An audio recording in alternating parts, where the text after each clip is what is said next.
Good morning and welcome to the house of the Lord, to you and to people on Zoom. I'm going to apologize. I have a lot of papers here, not because I have a lot to say, but because I cannot see very well with my glasses on, and because I'm facing cataract surgery, and so I can't wear my contacts. So don't panic, it won't be long. But before I start, I would like to encourage you to read the story on the back of the bulletin. It is a beautiful, beautiful story. Servanthood. That could be the theme for today. When I started to pray about this sermon, I thought, well, this is like the last two I preached. Apparently, not only have the disciples not learned the lesson, but neither have we, especially if he keeps bringing this back to our memory, only with a different scripture. Today's scripture focuses on a persistent misunderstanding of the disciples.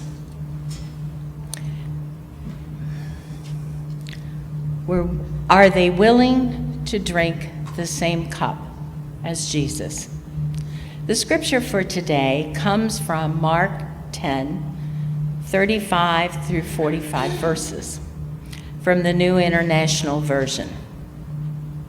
Then James and John, the sons of Zebedee, came to him. "Teacher," they said, "we want you to do for us whatever we ask you." "Well, what would you like me to do for you?"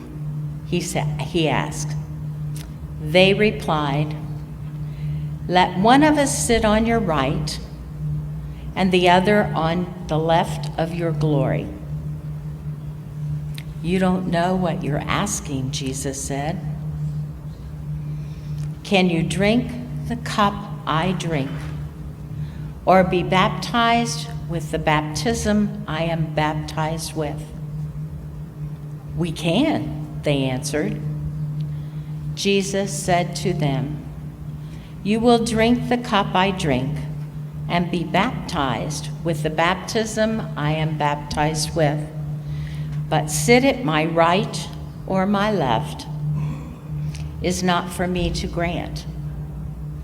Those places belong to those for whom they have been prepared." When the 10 heard about this, they became indignant with James and John.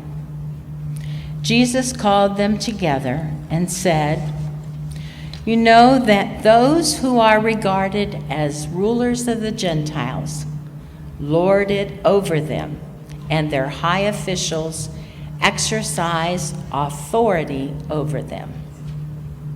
Not so with you. Instead, whoever wants to be great among you must be your servant, and whoever wants to be first must be slave of all. For even the Son of Man did not come to be served, but to serve, and to give his life as a ransom for many." In the 3 verses before this scripture, Jesus told his disciples what would happen after his entry into Jerusalem, and yet they are still thinking that their master was going to be ruling over a real kingdom here on earth. How many times has Jesus reminded them of what is going to happen to him, and yet they are oblivious to what he would be going through? Matt Skinner, professor of New Testament at Luther Seminary in St. Paul, Minneapolis, feels that this passage plays a key role in the gospel according to Mark's understanding of why Jesus dies and what his death means. Jesus' words in verse 45 are often misconstrued. Jesus gives his final and most detailed prediction of his trial, his suffering, his death, and his resurrection. So now James and John request privileged places of authority. These two clearly missed the message Jesus had given to them. They think something big is about to happen, and they want to be the first to be a part of it. Jesus talks about the cup he must drink and tries to make them see what he must undergo. But they are so wrapped up in that kingship. They do not comprehend that Jesus will die an utterly despised and powerless king. They only see what they think of as the glorification of Jesus. His disciples think they have this all figured out, but they are oh so wrong. They have given up everything to follow this man. They've given up their families, their vocation, everything. So it only seems fitting that they should get something in return, a position of authority. In the sermon helps, the scripture highlights important challenges. First, as followers of Jesus of Nazareth, we face the same question as James and John. Are we willing to drink the same cup as Jesus? Second, our journey as Christians is not one of power, position, or recognition. Third, servant leadership is paramount. I have asked permission to use the following example. You may have noticed that our oldest daughter, Tricia, was here a couple of weekends ago. She was excited to share with some of the people she knew from her childhood. She was especially happy to see Susie Raynard. Susie served as the nursery teacher for 25 years.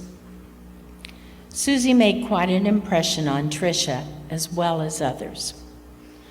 When Susie and Mike were preparing the communion, Tricia asked me who that was. I said that was Susie's husband. Ah, she said, so that's the guy she prayed for all those years. Susie, as well as many others, because they chose to serve, made an impression upon my daughter. Tricia is very active in her church and recently returned from a mission trip to the Dominican Republic. Susie may not have known the impact that she made on those young children so long ago when she chose to serve. She wasn't seeking recognition, but was caring for our sons and our daughters for many years, never knowing that she may have made a difference. Unlike the disciples of old, whose viewpoint was one of self-concern, we need to worry about serving others. But like the disciples, we get caught up in the day-to-day routine and often look for what's in it for us. Servanthood is critically important in our church community, but we get distracted by our problems and self-concern. Then we become insensitive to the maladies of the world. These verses provide wise counsel when placed with other stories and parables of Jesus. As we walk with Jesus, we begin to comprehend the central theme to his ministry, that of servanthood. However, the desire for prestige, power, and recognition is as misplaced to us as it was to James and John. I found a story by Cynthia Culp Allen called "Hooray, I'm a Servant." When Charity was small, I was the janitor of our church.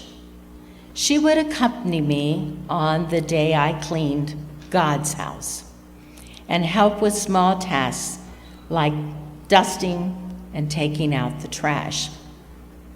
I wish I could say she loved it, but some days Charity would rather have been anywhere else. One day she was especially disgruntled over having to clean with me. She came over to where I was mopping and with wide eyes asked, "Mommy, is God really for real?" I leaned on my mop and assured her that God is the most real person she would ever know. Immediately she snapped, "Well, if he's real, why can't he clean his own house?" Clever thinking. Why not? Of course he could if he wanted to. The Almighty had cleaned up the chaos of the world at creation. Why not clean his own house? It would be child's play. Then I remembered another time that Jesus had done some cleaning. I told Charity about it. In Jesus' day, because of the dusty roads and sandaled feet, a servant would meet visitors at the front door and wash the dirt from their feet. One night, Jesus and his disciples attended a banquet. They needed their dirty feet washed, and there was no servant to do it. Do you know who washed the disciples' feet? Charity's eyes were wide as she shook her head. Jesus washed those dirty feet. Jesus became their servant. Even that lowly job was not below him, and he was a king. But he loved his disciples, and he could show them his love by serving them. "Charity," I said, "that's why God allows me to clean his house. He wants me to know the joy of being a servant. And I'm glad to do it because this is one way I can show Jesus that I love him." I continued my cleaning that day and for several more years, but Charity did not continue her complaining. Christian discipleship calls us to share the burdens of others. Albert Schweitzer said, "One thing I know, the only ones among you who will be really happy are those who will have sought and found how to serve." I'd like to repeat that.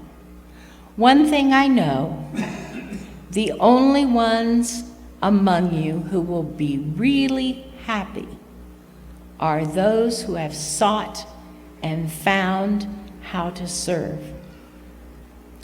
In closing, we will be known forever by the tracks that we leave is a Native American proverb, signifying that our actions and impact on the world will be remembered long after we are gone, much like the visible footprints left behind by an animal on the ground, essentially emphasizing the importance of living a meaningful life with positive consequences.